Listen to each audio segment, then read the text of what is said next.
Salut à tous et bienvenue sur AZ237. Où était Brooklyn? Tracy ressentit un coup d'anxiété. Elle regarda partout dans l'appartement, dans tous les endroits où la petite fille avait l'habitude de se cacher.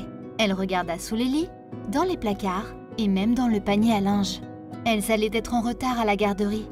Sa panique s'intensifia quand elle vit que la porte d'entrée était grande ouverte et que le sac à dos de Brooklyn gisait dans un coin du couloir, jeté.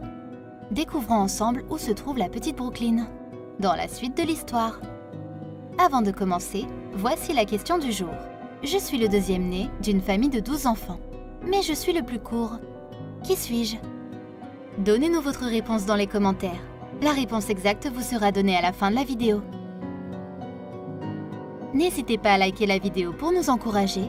Et si vous êtes nouveau sur la chaîne, abonnez-vous et activez la cloche de notification pour ne manquer aucune de nos prochaines vidéos. La petite Brooklyn n'avait que 3 ans, et elle avait encore l'étonnement aux yeux écarquillés que les petites filles affichent à cet âge. Sa vision du monde était toujours innocente et elle n'avait pas encore été blasée. Elle accueillait toujours les étrangers. Sa mère, Tracy Raymond Andrek, était inquiète au début, mais elle dissipa ensuite son inquiétude. Cela n'arrivera pas, pensa-t-elle. Pas à nous. Brooklyn? Appela Tracy.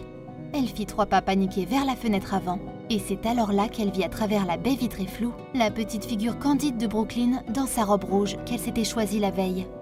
Elle était dehors sur le trottoir, marchant vers un camion, et quelqu'un juste hors de la vue de Tracy lui faisait signe. Tracy se précipita dehors, terrorisée. Elle devait rattraper Brooklyn, mais elle était déjà à mi-chemin. Même si elle courait à pleine vitesse maintenant, elle avait l'impression de se déplacer dans l'eau avec des membres lourds.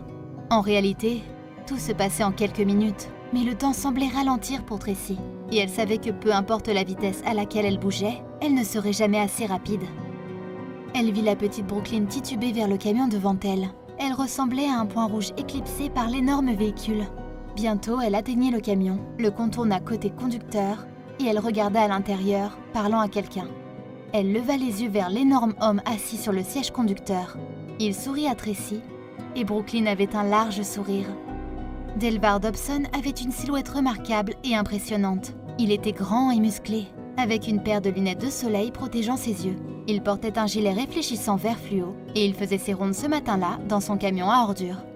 Brooklyn semblait le connaître et gloussait à chaque fois qu'il lui parlait. Tracy se maquillait dans la pièce voisine lorsque Brooklyn avait entendu le camion s'approcher de loin. Elle descendit les escaliers avec enthousiasme, ouvrit la porte et sortit aussi vite que ses petites jambes la portaient. Elle était inconsciente de tout danger dans la rue autour d'elle. Elle l'attendait tous les jeudis. Cette fois, elle voulait le voir face à face. Tracy était horrifiée de ne pas avoir vu Brooklyn s'échapper. Comment avait-elle pu être aussi insouciante? Combien de fois sa fille était-elle sortie? Et avait-elle parlé à des inconnus dans la rue à son insu? Elle ne voulait pas effrayer la petite Brooklyn, mais en même temps, elle devait lui parler du danger. La prochaine fois, elle n'aura peut-être pas autant de chance. Brooklyn attendit près de la fenêtre, les mains tremblantes d'excitation. Il était déjà 7h30. Elle commença à marcher nerveusement. Elle entendit d'abord un bruit de cliquetis de bouteilles brisées au loin. Ensuite, elle entendit le crissement des pneus sur le bitume. Puis, elle entendit le son indubitable qu'elle attendait. C'était un jeudi, et c'était aussi l'anniversaire de Brooklyn. Tracy avait fait ses cupcakes préférés pour célébrer l'occasion. Elle recula et admira sa crème glacée dans un assortiment de couleurs préférées de Brooklyn. Elle était excitée. Elle attendait Delvar, son éboueur préféré, qui devait faire sa tournée. Elle avait quelque chose pour lui. Lorsqu'elle entendit le camion à ordures s'approcher, elle pouvait à peine se contenir. Elle prit un de ses petits gâteaux et se précipita vers la porte d'entrée. Tracy la suivit, la surveillant de près. Lorsque Delvar arrêta son camion devant la résidence Andrek, il fut accueilli d'une manière inattendue. La petite fille blonde se tenait sur le trottoir dans sa belle robe d'anniversaire. Tracy, qui venait de tout comprendre, lui fit signe et Brooklyn lui offrit timidement le précieux petit gâteau d'anniversaire. Delvar était à court de mots. Cette petite fille avait pensé à lui, l'éboueur, pour son anniversaire.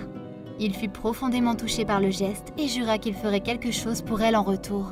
Chaque jeudi, Brooklyn et son frère attendaient avec impatience de le voir pendant qu'il faisait ses rondes.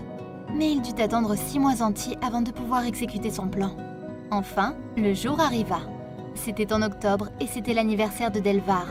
Il s'arrêta à la résidence Andrek comme d'habitude, mais il avait une grosse surprise pour Brooklyn. Il marcha à grands pas vers la maison avec des cadeaux soigneusement choisis à la main.